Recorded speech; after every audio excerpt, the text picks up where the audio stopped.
इधर 200 ब्रह्मोस सुपरसोनिक मिसाइलें तैयार, उधर पाकिस्तान में मच गई भगदड़। 200 मिसाइलों से हमला करेगा भारत। अब दो महाशक्तियों के बीच लड़ाई शुरू। अमेरिका और रूस आमने सामने। अमेरिकी ड्रोन के रूसी सेना ने उड़ाए परखच्चे। मोदी के एक फोन पर सब कुछ छोड़कर मिलने आ रहे हैं पुतिन। दुनिया ने जो सोचा नहीं था मोदी ने वो कर दिया। अमेरिका भी हैरान। इधर यूक्रेन और रूस के बीच लड़ाई चल रही थी। उधर खबर है कि अमेरिकी ड्रोन के रूस के लड़ाकू विमानों ने परखच्चे उड़ा दिए। ये बहुत बड़ी खबर है। अमेरिका को लग रहा था कि केवल रूस हमेशा उसे धमकी दे सकता है, लेकिन पुतिन ने इस बार दिखा दिया कि वो केवल बोलने में यकीन नहीं करते हैं बल्कि करना भी उनकी खासियत है। खबर की माने तो काला सागर के ऊपर एक रूस का सुखोई लड़ाकू विमान उड़ रहा था, तभी उसे अमेरिका का रीपर ड्रोन नजर आया। इस ड्रोन को टोही ड्रोन कहा जाता है। जानकारी के मुताबिक इसी दौरान अमेरिका का ड्रोन रूस के लड़ाकू विमानों के सामने आ गया और फिर क्या था, पलक झपकते ही उसके परखच्चे उड़ गए, जिसके बाद अमेरिका ने रूस को चेतावनी दे दी। लेकिन अब जब उसका ड्रोन क्रैश हुआ तो अमेरिका भी हाथ पर हाथ रखकर बैठने वाला नहीं है। अब रूस और अमेरिका के बीच तनाव आने वाले दिनों में कितना ज्यादा बढ़ सकता है इसका अंदाजा भी नहीं लगाया जा सकता है, क्योंकि अगर अमेरिका बदला लेने की कोशिश करेगा तो इसमें कोई दो राय नहीं है कि रूस उसके आगे नहीं झुकेगा।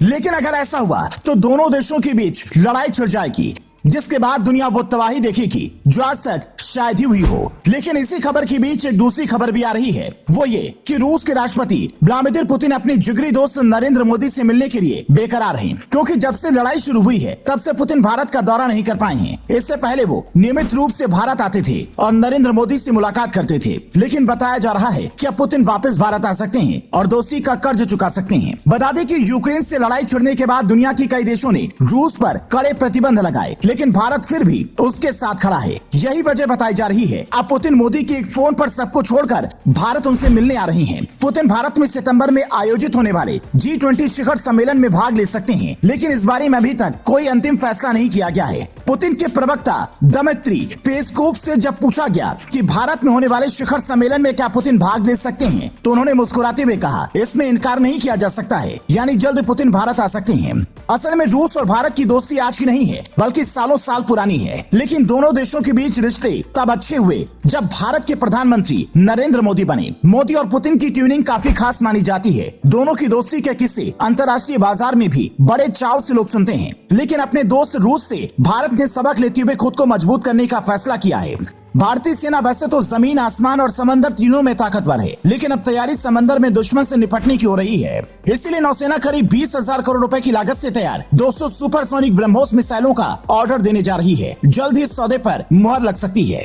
लेकिन इतनी ज्यादा मिसाइलें अगर एक बार नौसेना को मिल गयी तो ये अपने आप में बहुत बड़ी उपलब्धि होगी, क्योंकि इस मिसाइल का कोई तोड़ है ही नहीं। ये दुश्मन पर ऐसा सटीक निशाना लगाती है कि उसे सांस लेने तक का मौका नहीं मिल पाता। यानी अगर समंदर से एक बार ये मिसाइल दुश्मन पर दाग दी गई तो पलक झपकते ही उसका तबाह होना 100% पक्का है। लेकिन खबर है कि जैसे इसकी जानकारी पाकिस्तान की सेना को मिली, उसके हाथ पांव फूल गए, क्योंकि पाकिस्तान पहले से ही तंगहाली से जूझ रहा है और वो नहीं चाहता कि भारत किसी भी तरह से उस पर धावा बोले। जबकि भारत हर बात साफ करता आया है कि पाकिस्तान के कब्जे वाले कश्मीर को वो वापस उससे छीन कर ही रहेगा। अब देखने वाली बात होगी कि भारत कब तक ऐसा कर पाएगा।